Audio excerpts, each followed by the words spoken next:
Good morning. Good morning. Welcome to FTT Family Travel Trails.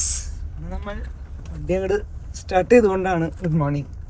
7:20 ഇവിടെ 7:20 എന്ന് വെച്ച് കഴിഞ്ഞാൽ നമ്മുടെ നാട്ടിൽ 7 മണി കഴിഞ്ഞിട്ടുള്ളൂ. അപ്പോൾ ഒരു 5 മിനിറ്റ് ഡിഫറൻസ്. കാലത്ത് തന്നെ വെയിൽ ഉദിക്കുന്നതിന് മുമ്പ് നമുക്ക് അത്യാവശ്യം മായാദേവി ടെമ്പിളും ഇവിടെയുള്ള മെയിൻ മൊണാസ്ട്രികളൊക്കെ കണ്ടിട്ട് അവസാനിപ്പിക്കാം. എന്നിട്ട് വേഗം 10 മണിയാകുമ്പോഴേക്കും ഇവിടെ നിന്ന് പോവാം എന്ന് വിചാരിച്ചു. അപ്പോൾ 26th ഡേ ഇൻ നേപ്പാൾ നമ്മൾ ലുംബിനി കാണാനായിട്ട് ബാക്കി ലുംബിനി കാണുന്നു. So stay with us. അപ്പോൾ അങ്ങനെ നമ്മൾ കാലത്ത് തന്നെ ലുംബിനി സംസ്കൃതിയുടെ ഉള്ളിൽ പിന്നെ എത്തിച്ചേർന്നു. Lumbini world piece and harmony visitor centre ആണത്. BC 623 ശ്രീബുദ്ധൻ ജനിച്ചു എന്ന് വിശ്വസിക്കപ്പെടുന്ന ലുംബിനി പുരാതന കാലം മുതലേ ഇങ്ങനെ പച്ചപ്പ് നിറഞ്ഞൊരു പ്രദേശമായിരുന്നു അത്രേ. ശ്രീബുദ്ധന്റെ ജന്മസ്ഥാനം നിലയിൽ ലുംബിനി ലോകശ്രദ്ധ നേടി ലോകം മുഴുവൻ ഇങ്ങോട്ട് ഒഴുകി വന്ന് തുടങ്ങിയപ്പോൾ ഇത് യുനെസ്കോ വേൾഡ് ഹെറിറ്റേജ് സൈറ്റ് ആയിട്ട് 1997 പ്രഖ്യാപിച്ചു. അതിനുശേഷം 2014 കൂടിയാണ് നേപ്പാൾ ഗവൺമെന്റ് ഇങ്ങനെ ലുംബിനി സംസ്കൃതി എന്ന രീതിയിൽ ഒരു മ്യൂസിയം ആൻഡ് മൊണാസ്റ്റിക് സോൺ ഒക്കെയുള്ള ഒരു മുനിസിപ്പൽ ഏരിയ ആയിട്ട് ഇതിനെ ഡെവലപ്പ് ചെയ്തത്. വിവിധ രാജ്യങ്ങൾ അവരുടെ മൊണാസ്ട്രികളും ക്ഷേത്രങ്ങളും ഒക്കെ ഇവിടെ പണിതിട്ടുണ്ട്. അതിലൊന്നാണ്, ഏറ്റവും പുതിയതായിട്ടുള്ള ഒന്നാണ് ഈ വേൾഡ് പീസ് ബെൽ. ലോക സമാധാനത്തിനും ശാന്തിക്കും വേണ്ടിയുള്ള പ്രാർത്ഥനയോടെ ഇവിടെ സ്ഥാപിക്കപ്പെട്ടിരിക്കുന്ന ഈ കൂറ്റൻ ഓട്ടുമണി 2023 നവംബറിൽ സ്ഥാപിക്കപ്പെട്ട മാസീവ് ആയിട്ടുള്ള ഒന്നാണ്. കൊറിയൻ ഗവൺമെന്റും ബുദ്ധമത വിശ്വാസികളും ചേർന്നാണ് ഇവിടെ സ്ഥാപിച്ചിട്ടുള്ളത്. ഇതിന് 1.5 ടൺ ഭാരമുണ്ട് ഈ മണിക്ക്. ഇതിൽ ബുദ്ധമത സൂക്തങ്ങൾ ഇൻസ്ക്രൈബ് ചെയ്തിട്ടുണ്ട്. ഇനി നമ്മൾ ലുംബിനിയിലെ ഏറ്റവും പ്രധാനപ്പെട്ട മായാദേവി ക്ഷേത്രത്തിന്റെ ഏരിയയിലേക്ക് കടക്കാണ്. ഇത് അങ്ങേയറ്റത്ത് പീസ് പഗോഡ കാണാം, വേൾഡ് പീസ് പഗോഡ. ഇത് ലേയിൽ നമ്മൾ കണ്ട ശാന്തി സ്തൂപ സ്ഥാപിച്ച അതേ ഫൗണ്ടേഴ്സ് നിപ്പോൺസൺ മ്യോഹോജി സ്ഥാപിച്ച പഗോഡയാണ്. നല്ല ഭംഗിയായിട്ട് നിലനിർത്തിയാണ് ഒരു ഗാർഡനിൽ കൂടെ കടന്നിട്ടാണ് നമ്മൾ മായാദേവി ടെമ്പിളിലേക്ക് കടക്കുന്നത്. ഇവിടെ ഒരു ഇറ്റേണൽ ഫ്ലെയിം ഇങ്ങനെ തെളിഞ്ഞു നിൽക്കുന്നുണ്ട്. ഈ ജ്വാല ലോക സമാധാനത്തിന്റെ വർഷമായിരുന്ന 1986 ന്യൂയോർക്കിലെ UN ആസ്ഥാനത്ത് നിന്ന് കൊണ്ടുവന്ന് ഇവിടെ തെളിയിച്ചത് അന്നത്തെ ഇവിടുത്തെ രാജാവാണ്. നല്ലൊരു സെൻട്രൽ കനാൽ സിസ്റ്റവും നടുവിലൂടെ വാക്ക് വേ ആയിട്ട് അവിടെ നടന്നെത്തുമ്പോൾ ബോധിസത്വ സിദ്ധാർത്ഥ, ഒരു ഗോൾഡൻ കുഞ്ഞൻ പ്രതിമ, ഒരു ക്യൂട്ട് ആൻഡ് ലിറ്റിൽ കുഞ്ഞു ബുദ്ധൻ എന്ന് വിളിക്കാൻ തോന്നുന്ന ഒരു ഉണ്ടപ്പൻ കുട്ടി. ഇവിടെ നേപ്പാളികളുടെ പ്രത്യേകമായ വസ്ത്രവിധാനങ്ങളൊക്കെ നമുക്ക് കാണാൻ സാധിച്ചു. ഒരുപാട് പേരുണ്ട് അവര്. അപ്പൊ ഉണ്ണിയേശു, ഉണ്ണിക്കണ്ണൻ എന്നൊക്കെ പറയണ പോലെ ഒരു ഉണ്ണി ബുദ്ധൻ. കൊള്ളാം. എന്നിട്ട് നമുക്ക് 800 മേടിച്ചോളൂ. നമ്മൾ ഇന്ത്യൻ കൊടുത്തപ്പോൾ കുറച്ച് ഇന്ത്യൻ കുറച്ച് നേപ്പാളി. എത്രയ്ക്കാണാവോ? ടിക്കറ്റ് 320 അടിച്ചേക്കണേ. നമുക്ക് എന്തായാലും 500 രൂപ കൊടുത്തു. നമ്മൾ 200 എന്തായാലും തിരിച്ചു കിട്ടി നമ്മുടെ. പിന്നെ എന്തൊക്കെയോ കിട്ടി. 900 എഴുതിയിട്ടുണ്ടൊരു സാധനം. അത് 100 എന്തായാലും കൊടുത്തതിനേക്കാൾ തിരിച്ചു കിട്ടിയിട്ടില്ല. 8 × 4 320 എഴുതിയിട്ടുണ്ട്. പക്ഷെ എന്നോട് ദിവസവും എന്നാ പറഞ്ഞത്. നല്ല ലഷ് ഗ്രീനിലാണ് ലുംബിനി ഇപ്പോഴും നിലനിർത്തിയിരിക്കുന്നത്. അതിൻ്റെ ഇടയിൽ ഇവിടെ ഇങ്ങനെ ഒരു ദീപം തെളിയിക്കുന്ന ഒരു ആചാരം നടക്കുന്നുണ്ട്. ഇവിടെ പലവർണ്ണ തിബത്തൻ പ്രയർ ഫ്ലാഗുകൾ ഇങ്ങനെ അലങ്കരിച്ചിട്ടുള്ള സ്ഥലത്ത് ഇവിടെ പലരും നിന്ന് തിരി തെളിയിച്ച് അത് ചിലരിങ്ങനെ ആരതി ഒഴിയുന്നത് പോലെ ചുറ്റിക്കുന്നുണ്ട്, പ്രാർത്ഥിക്കുന്നുണ്ട്. പണം കൊടുത്ത് ഇങ്ങനെ ദീപം വാങ്ങി തെളിയിക്കുന്ന ഒരു രീതി നമുക്കത്ര വലിയ താല്പര്യമില്ലാത്തതുകൊണ്ട് ചെയ്തില്ല. പക്ഷെ എല്ലാവരും അത് ചെയ്യുന്നുണ്ടായിരുന്നു. അങ്ങനെ നമ്മൾ വേൾഡ് ഹെറിറ്റേജ് സൈറ്റായിട്ടുള്ള ലുംബിനിയുടെ കേന്ദ്രഭാഗത്തേക്ക് പ്രവേശിച്ചു. മായാദേവി ടെമ്പിൾ, ഒപ്പം തന്നെ 249 BC അശോക രാജാവ് സ്ഥാപിച്ച അശോകൻ പില്ലറും കാണാം. BC 623 ശ്രീബുദ്ധൻ ജനിച്ച ഈ ഇടം അധികം കഴിയും മുമ്പ് തന്നെ നന്നായി പ്രൊട്ടക്ട് ചെയ്യപ്പെടുകയും ഇവിടെ മായാദേവി ടെമ്പിൾ പണിയപ്പെടുകയും ചെയ്തിട്ടുണ്ട്. ഇത് BC 2-ാം നൂറ്റാണ്ടിൽ അശോക ചക്രവർത്തി നേരിട്ട് നിർമ്മിച്ച മായാദേവി ടെമ്പിളിന്റെ അവശിഷ്ടങ്ങളാണ്. 2010 മുതൽ ഇവിടെ നടന്നിട്ടുള്ള ആർക്കിയോളജിക്കൽ സർവേയുടെ എക്സ്കവേഷൻസിലാണ് ഈ അവശിഷ്ടങ്ങൾ ലഭിച്ചിട്ടുള്ളത്. ഈ പ്രസന്റ് മായാദേവി ടെമ്പിൾ സ്ട്രക്ചർ വളരെ പുതിയതാണ്. 2003 പണിതിട്ടേ ഉള്ളൂ. ശ്രീബുദ്ധൻ പിറന്നു വീണ സ്ഥലം ഇതിന്റെ നടുവിലാണ്. അതിനെ പ്രൊട്ടക്ട് ചെയ്യാനാണ് പണിതിട്ടുള്ളത്. അതിൻ്റെ ഉള്ളിലേക്ക് വീഡിയോഗ്രാഫി അലൗഡ് അല്ല. അപ്പോൾ നമുക്ക് കയറി കാണാൻ തന്നെ പറ്റുള്ളൂ. അപ്പോൾ ഫോട്ടോ വീഡിയോ ഒന്നും കിട്ടില്ല. അതിപുരാതനമായിട്ടുള്ള ഈ മായാദേവി ക്ഷേത്രം വളരെ വലുതായിരുന്നു എന്നുള്ളത് നമുക്ക് ആർക്കിയോളജിക്കൽ സർവേയുടെ റെമനൻസ് കണ്ടാൽ തന്നെ മനസ്സിലാവും. ചുട്ടഷ്ടി കൊണ്ടാണ് പണിതിട്ടുള്ളത്. ഈ കാണുന്നത് സേക്രഡ് പുഷ്കരണി. ശ്രീബുദ്ധനെ പ്രസവിക്കുന്നതിന് മുൻപ് മായാദേവി ഇതിലിറങ്ങി കുളിച്ചുവെന്നും ജനിച്ച ഉടനെ ഉണ്ണിബുദ്ധനെ ഇതിൽ കുളിപ്പിച്ചു എന്നാണ് പറയുന്നത്. അത് കല്ല് കെട്ടി നവീകരിച്ചിട്ടുണ്ട്.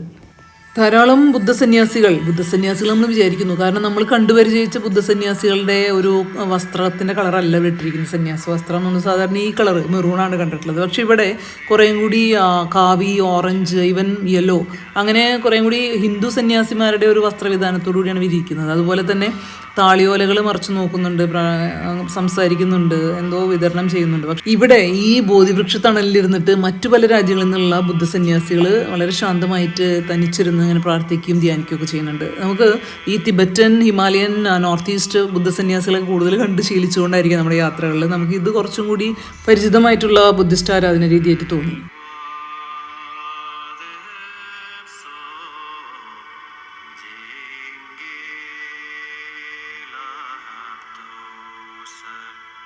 ലുംബിനി സംസ്കൃതിയുടെ ഹൃദയമാണ് മായാദേവി ടെമ്പിളും അതിനോട് ചേർന്ന് ഈ പച്ചക്കാട് എന്ന് പറയാം. സ്വന്തം വീട്ടിലേക്ക് പ്രസവത്തിനായിട്ട് പോയിക്കൊണ്ടിരുന്ന മായാദേവി ഇവിടെ എത്തിയപ്പോൾ പ്രസവവേദന തുടങ്ങുകയും ഒരു സാൽമരത്തുമ പിടിച്ചു നിന്നുകൊണ്ട് ശ്രീബുദ്ധന് ജന്മം നൽകുകയും ചെയ്തു എന്നാണ് ഐതിഹ്യം. ലുംബിനിയുടെ ഈ മണ്ണിൽ ജനിച്ച ശ്രീബുദ്ധൻ ഇവിടെ മാത്രമല്ല ആഴത്തിലും പരപ്പിലും വേരോടിയത്, മറിച്ച് ലോകമെങ്ങും വലിയൊരു ബോധിവൃക്ഷം പോലെ ഇങ്ങനെ പടർന്നു പന്തലിച്ചു. അങ്ങനെ ബുദ്ധന്റെ ജന്മസ്ഥലം കാണാനായിട്ട് നാനാഭാഗത്തു നിന്ന് എത്തുന്ന മില്യൺ കണക്കിന് ജനങ്ങളാണ് ലുംബിനി ഒരു ഇന്റർനാഷണൽ പിൽഗ്രിമേജ് സെന്റർ ആയിട്ട് മാറ്റിയത്. ഈ ലുംബിനി സംസ്കൃതിയിലെ ഈസ്റ്റ് ആൻഡ് വെസ്റ്റ് മൊണാസ്റ്റിക് സോൺസിലെ വിവിധ രാജ്യങ്ങളുടെ ബുദ്ധക്ഷേത്രങ്ങളും വിഹാരങ്ങളും ഉണ്ട്. ഇത് റോയൽ തായ് മൊണാസ്ട്രിയുടെ മെഡിറ്റേഷൻ സെന്റർ ആണ്. നമ്മൾ ഇന്നലെ വന്നപ്പോൾ അടച്ചു പോയല്ലോ, അപ്പോൾ ഇന്ന് നമ്മൾ കാണാണ് റോയൽ തായ് മൊണാസ്ട്രി. ഇത് തായ്ലൻഡ് ഗവൺമെന്റ് നിർമ്മിച്ച ഓൾ വൈറ്റ് ആർക്കിടെക്ചർ, നല്ല മൾട്ടി ലെയർഡ് ആയിട്ടുള്ള റൂഫ്സും ഓർണമെന്റൽ ആയിട്ടുള്ള പില്ലേഴ്സും ഒക്കെ ആയിട്ട് നല്ല ബ്യൂട്ടിഫുൾ ആയിട്ടുള്ള ഒരു ആർക്കിടെക്ചർ സ്റ്റൈലാണ് ചെയ്തിട്ടുള്ളത്. ഇതുൾപ്പെടെ ഈസ്റ്റ് മൊണാസ്റ്റിക് സോണിലെ ക്ഷേത്രങ്ങളൊക്കെ തേരവാദ ബുദ്ധക്ഷേത്രങ്ങളാണ്. അതേസമയം വെസ്റ്റ് മൊണാസ്റ്റിക് സോണിൽ ഹീനയാന ആൻഡ് വജ്രയാന ബുദ്ധ ട്രഡീഷണലുള്ള ക്ഷേത്രങ്ങളാണ്. നല്ല തിരക്കുണ്ട്, ആളുകൾ ധാരാളമായിട്ട് വന്നുകൊണ്ടിരിക്കുന്നുണ്ട്.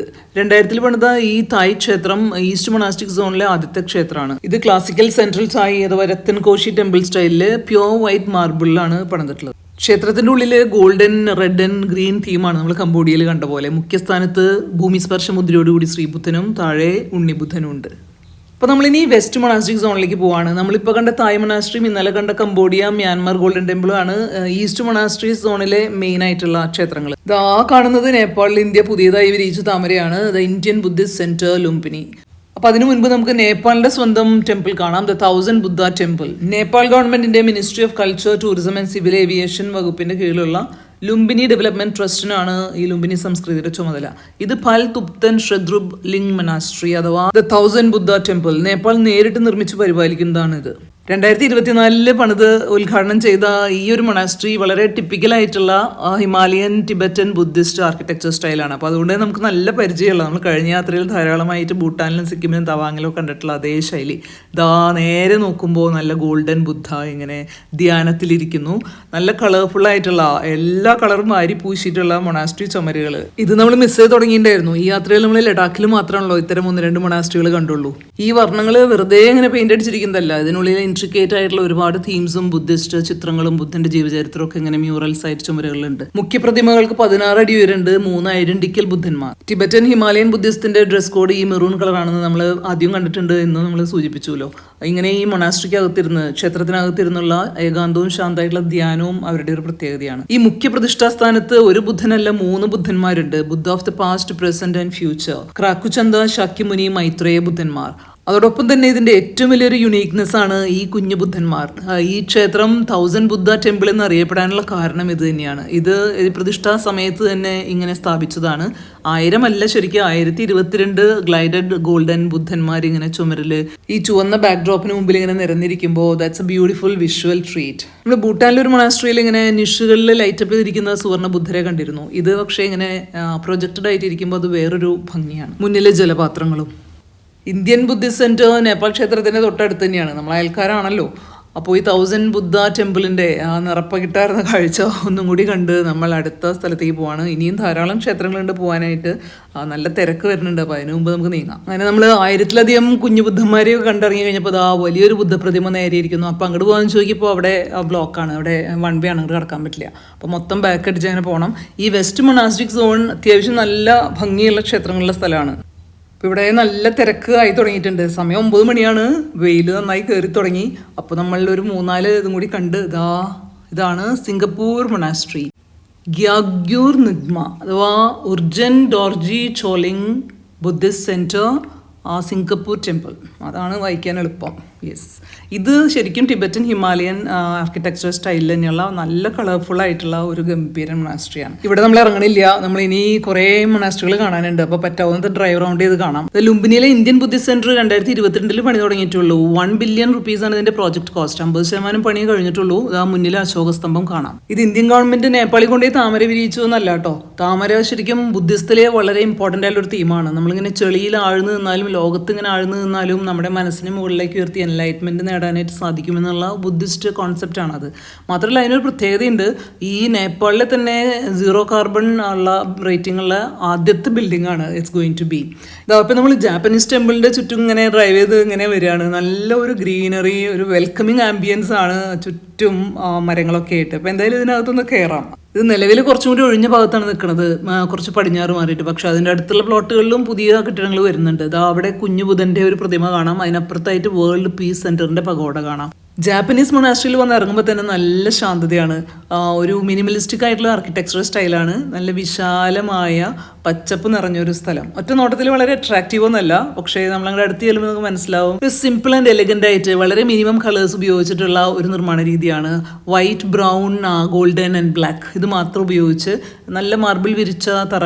അകത്ത് കടക്കുമ്പോൾ നല്ല ഭംഗിയുള്ള ഒരു തെളിഞ്ഞു നിൽക്കുന്ന സുവർണ ബുദ്ധൻ, നല്ല കരിവീട്ടി കളർ ബാക്ക്ഗ്രൗണ്ടിൽ സോക്യോ നിപ്പോൺ ജറ, വളരെ സിമ്പിൾ ആയിട്ടുള്ള prayer flags. It's peaceful and beautiful. ആ കാണുന്നത് ധൃതം കാഗ്യുഗ് ലോട്ടസ് തൂബിയാണ്. ജർമ്മനിയിലെ താര ഫൗണ്ടേഷൻ സ്ഥാപിച്ചിട്ടുള്ളതാണത്. അപ്പൊ ഇനി നമ്മളൊരു ഡ്രൈവ് റൗണ്ട് കാഴ്ചയായിട്ട് ഇങ്ങനെ ലുംബിനിയുടെ വഴികളിൽ കൂടെയൊക്കെ ഇങ്ങനെ പോയിക്കൊണ്ടിരിക്കുകയാണ്. ലുംബിനി ഡെവലപ്മെന്റ് ട്രസ്റ്റ് ഇങ്ങനെ വിവിധ രാജ്യങ്ങൾക്ക് പതിച്ചു കൊടുക്കുന്ന സ്ഥലത്താണ് ആ രാജ്യങ്ങൾ അവിടുത്തെ ബുദ്ധമത കമ്മ്യൂണിറ്റിയുടെ സഹായത്തോടു കൂടി ടെമ്പിൾസ് പണിയണത്. ലുംബിനി മാസ്റ്റർ പ്ലാൻ യുണൈറ്റഡ് നേഷൻസിന്റെയും നേപ്പാൾ ഗവൺമെന്റിന്റെയും സഹകരണത്തോടു കൂടി പ്രൊഫസർ കെൻസോ ടാങ്കെ ഡിസൈൻ ചെയ്തതാണ്. ഇതാ നമ്മളിപ്പോഴാ നടുവിലുള്ള ബുദ്ധ പ്രതിമയുടെ അടുത്തെത്തി. അപ്പൊ അങ്ങോട്ട് കടക്കാൻ പറ്റില്ല, so we are turning around.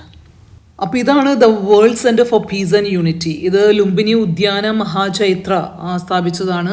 ഈ വെസ്റ്റേൺ സോണിലെ ഏറ്റവും വലുതാണ്. മാത്രമല്ല ഒരു സെക്ടിനോ രാജ്യത്തിനോ അവകാശമില്ലാതെ എല്ലാവർക്കും ഒത്തുകൂടാൻ പറ്റുന്ന ഒരു ഇടമായിട്ടാണ് ഇത് പ്ലാൻ ചെയ്തിട്ടുള്ളത്. നേരെ കാണുന്ന ചുവപ്പ് ചുമരുകൾ ഇവിടുത്തെ ഏറ്റവും വലിയൊരു മൊണാസ്ട്രി കോംപ്ലക്സിന്റെ ഭാഗമാണ്. ഇത് സോങ് ഹുവ ബുദ്ധിസ്റ്റ് മൊണാസ്ട്രി അഥവാ ചൈനീസ് ടെമ്പിൾ.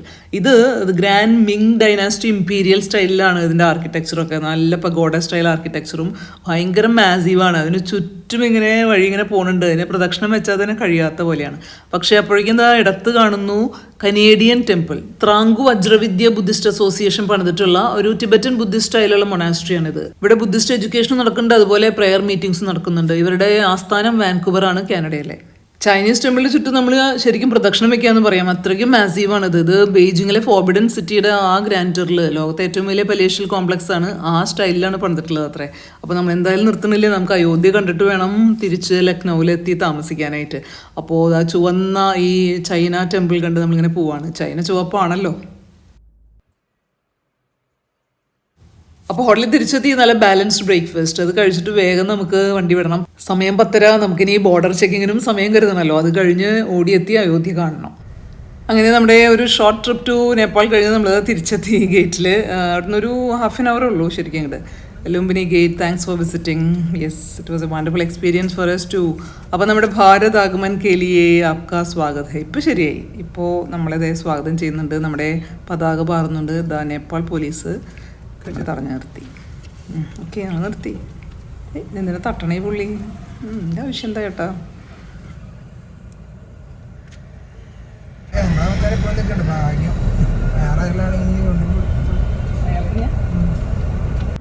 എല്ലാവരും ഇങ്ങനെ ചെക്കിങ്ങിനായിട്ട് കാത്തു കിടക്കുകയാണ്. ബൈക്കിലുള്ളവർ നടന്നു പോണവരൊക്കെ പരിശോധിക്കുന്നുണ്ട്. നേപ്പാളി പട്ടാളക്കാരൻ തലയിൽ ഇങ്ങനെ ക്ലോത്ത് ഇട്ടിട്ട് നിൽക്കണം, കാരണം വെയിൽ ഭയങ്കരമാണേ. ഇവിടെ നമുക്ക് നല്ല തിരക്കാൻ തോന്നും, പക്ഷേ സൊണോളി ബോർഡറിലൊക്കെ ഇതിനേക്കാളും മണിക്കൂറോളം കിടക്കേണ്ടി വരും അത്ര. അപ്പം ഇതാണ് ഭേദം, കാക്കരാവ.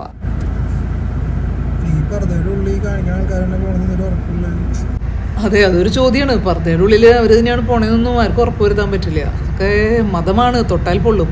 അതാ ഇങ്ങനെ ചൂലും കൊട്ടയും ഒക്കെ ആയിട്ട് ആൾക്കാർ ഇങ്ങനെ പോണില്ലേ, എന്തെല്ലാം പരിശോധിക്കുന്നുണ്ട്. എല്ലാ കെട്ടും കൊട്ടയൊക്കെ അഴിച്ച് പരിശോധിക്കുന്നുണ്ട്. നമ്മളും അങ്ങനെ വെയിറ്റ് ചെയ്യാണ് പരിശോധനയ്ക്ക്.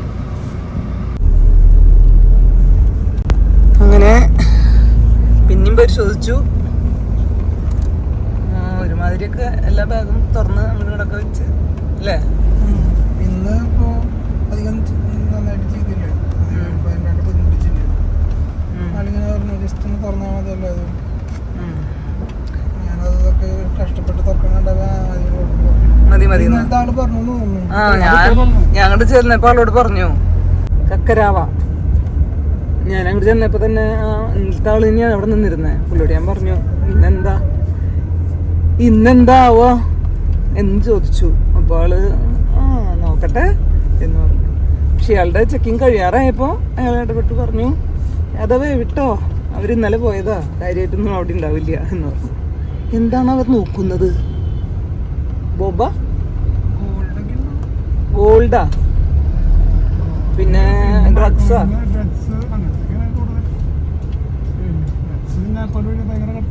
ആണോ? പക്ഷെ അങ്ങനെയാണെങ്കിൽ നല്ല സ്നിഫർ ഡോഗ്സിനൊക്കെ വെച്ചിട്ട് നല്ല കാര്യക്ഷമമായിട്ട് ചെയ്യണം.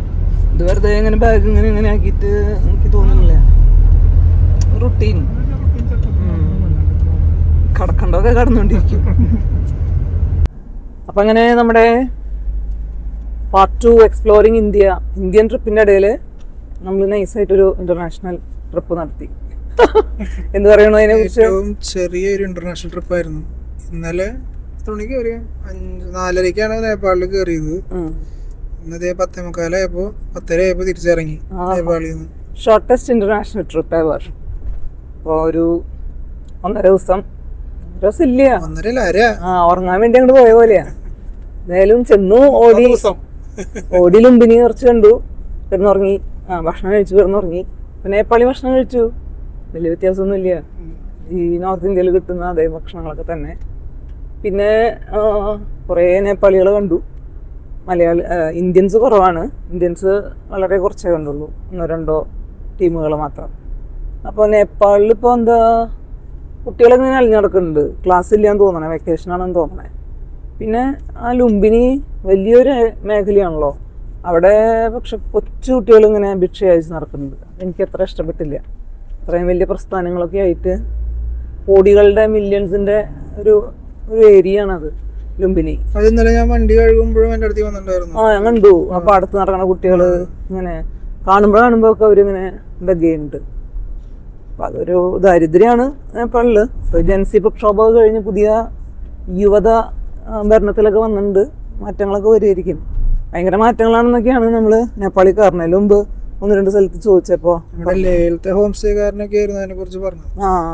നേപ്പാളിനെ കുറിച്ച് ഭയങ്കര പോസിറ്റീവായിട്ടുള്ള തോട്ട്സൊക്കെ ആയിരുന്നു ലേയിലെ ഹോം സ്റ്റേ ഓണർ പറഞ്ഞത്.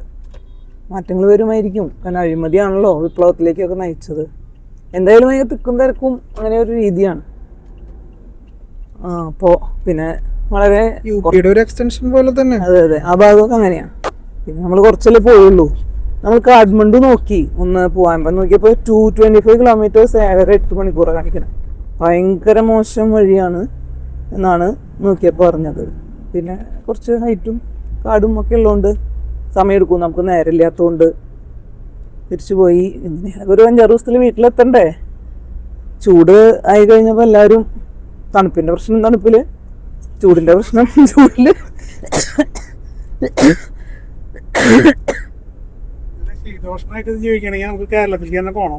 അവിടെ മഴ തുടങ്ങിയിട്ടുണ്ടാവുമല്ലോ. അവിടെ മഴയാന്നാണ് എൻ്റെ കൂട്ടുകാർ. അതെ, അവിടുത്തെ മഴ കാണാനും കൊള്ളാനും കൊതിയാവാ നാട്ടിൽ പോയിട്ട്. അങ്ങനെ ഒരു ഹോം സിക്നെസ് തോന്നി തുടങ്ങിയിട്ടുണ്ട്. നന്നായിട്ടുണ്ട്. പിന്നെ ചെസ്റ്റ് കൺജഷനും മാറുന്നില്ല. അപ്പോൾ ഒരു അത്യാവശ്യം പോണ വഴിക്കുള്ള നമുക്ക് ഇന്നത്തെ ഡെസ്റ്റിനേഷൻ അയോധ്യ ടെമ്പിൾ കണ്ടിട്ട് അവിടെ നിന്ന് ലക്നൗ. നമ്മുടെ നാളത്തെ ഡെസ്റ്റിനേഷൻ ഗ്വാളിയാറാണ്. അപ്പോൾ നമുക്ക് അയോധ്യയിൽ നിന്ന് ഗ്വാളിയാർക്ക് പോകുമ്പോൾ ലക്നൗ ആണ് ഒരു സിറ്റി വരുന്നത്. ഇടയിൽ ലക്നൗ ത്രൂ ആണ് പോകാൻ പറ്റുള്ളൂ. ലക്നൗവിൽ എവിടെയെങ്കിലും താമസിക്കാം. ആദ്യം സിറ്റി കയറാണ്ട് നോക്കാം. ചുറ്റുവട്ടത്തും പുറത്തൊക്കെ ആയിട്ട് എവിടെയെങ്കിലൊക്കെ നിൽക്കാം. അയോധ്യ രാമജന്മഭൂമിയിലേക്കാണ് ഇപ്പൊ നമ്മൾ പോണ. ഒരു 3 hours 3.5 hours കൈൻഡ് ഓഫ് അല്ലേ. 150 കിലോമീറ്റർ. നമ്മൾ വന്ന വഴി തന്നെ ജസ്റ്റ് ഒരു ഡിറ്റൂറേ വേണ്ടു. അപ്പൊ അവിടെ ചെല്ലുമ്പോൾ കാണാം അവിടുത്തെ തിരക്ക് എന്താന്നുള്ളത്.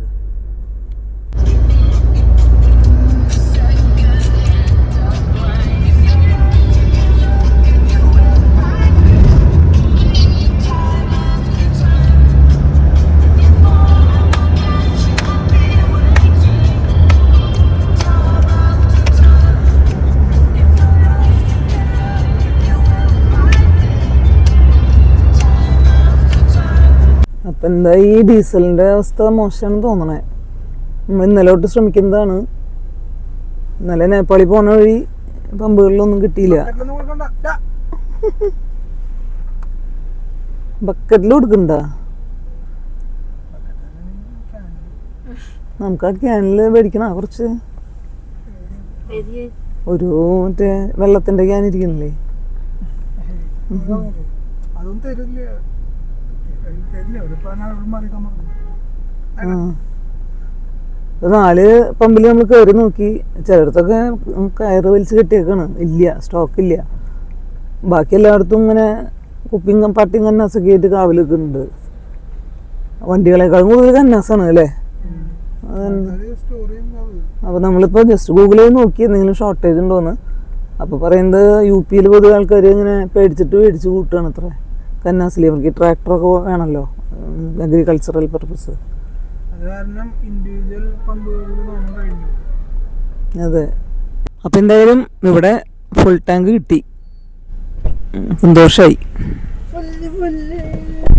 ഹാപ്പി ആയില്ലേ?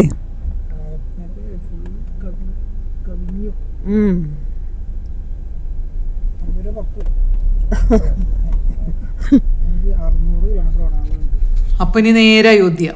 അങ്ങനെ ലുംബിനിയിൽ നിന്ന് 170 കിലോമീറ്റർ 3.25 മണിക്കൂർ ഓടി നമ്മൾ സരയൂ നദി കടക്കുന്നു. ഇനി അയോധ്യ.